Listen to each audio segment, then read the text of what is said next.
Hello everyone, সবাই কেমন আছো? আশা করছি সবাই খুব ভালো আছো। আমিও কিন্তু অনেক ভালো আছি। আজকের রেসিপি হচ্ছে চিলি চিকেন। তার জন্য আমি এখানে বড় বড় করে পেঁয়াজ, ক্যাপসিকাম এবং টমেটো কিন্তু কেটে নিয়েছি। এবার আমরা একটা সস রেডি করে রাখবো। এই সসটা বানানোর জন্য 3 রকম সস লাগছে: সয়া সস, চিলি সস এবং টমেটো সস। তিনটেকে এক বাটিতে করে ব্যালেন্স করে আমরা এটাকে কিন্তু মিক্সড করে রাখছি। আর এখানে মাংসগুলোকে দোকান থেকে ছোট ছোট করে কেটে আনা হয়েছে, কারণ চিলি চিকেনে ছোট ছোট মাংসের পিস লাগে, এবং ধুয়ে নিয়েছি।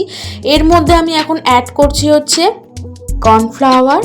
এবার দেবো হচ্ছে লেবুর রস, পাতি লেবুর রস 1 চামচ দেবো। তো আমি আন্দাজ মতন করে লেবুর রস দিয়ে দিয়েছি। এবং দেবো হচ্ছে আদা বাটা, লবণ দিয়ে এবার সবগুলোকে একসাথে আমি মিক্সড করব খুব ভালো করে। ও তার মধ্যে হচ্ছে অবশ্যই কিন্তু এখানে সয়া সস দিয়ে নেবে।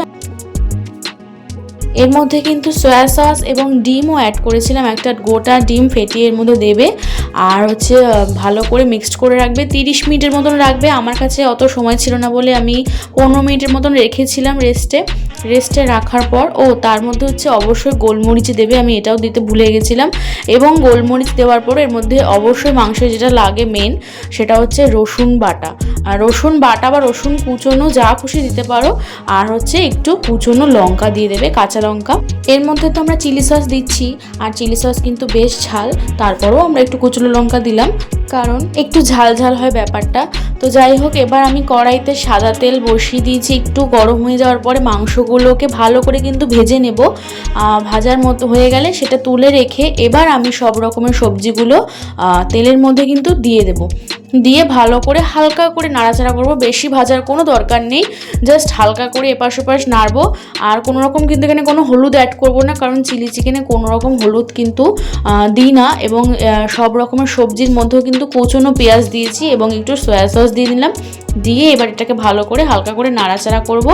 নাড়াচাড়া করার পরে একটু নরম হয়ে এলে এর মধ্যে গোলমরিচের গুঁড়ো দেব, দিয়ে আবারও একটু নাড়াচাড়া করব। তারপরে এর মধ্যে চিকেনের পিসগুলো আমি দিয়ে দেব, দিয়ে ভালো করে নাড়াচাড়া করব, যাতে সব রকমের মশলাগুলো চিকেনের মধ্যে ঢুকে যায় এবং সেটা সুন্দর করে একটা প্রপার তৈরি হয়ে যায়। তারপরে একটু জল জল বেরিয়ে আসবে, এর মধ্যে কোনো জল আমি অ্যাড করিনি। দেখো এবার নামিয়ে নিয়েছি, কোনো রকম কিচ্ছু দিতে হবে না, জাস্ট নাড়াচাড়া করে ওটাকে সেদ্ধ করে নামিয়ে দিলেই হবে। এবং পুরোপুরি তৈরি।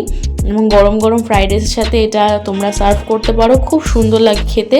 চিলি চিকেন কাদের প্রিয় আমাকে কিন্তু অবশ্যই জানিও।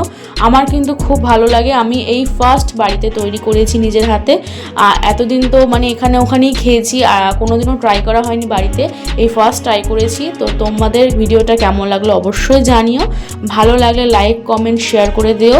আর অবশ্যই কিন্তু সাবস্ক্রাইব করতে পারো আমার চ্যানেলটাকে এবং ফলো করে দিও। দেখা হবে পরবর্তী কোনো ভিডিওতে। ততক্ষণ ভালো থেকো, সুস্থ থেকো, সবাইকে টাটা।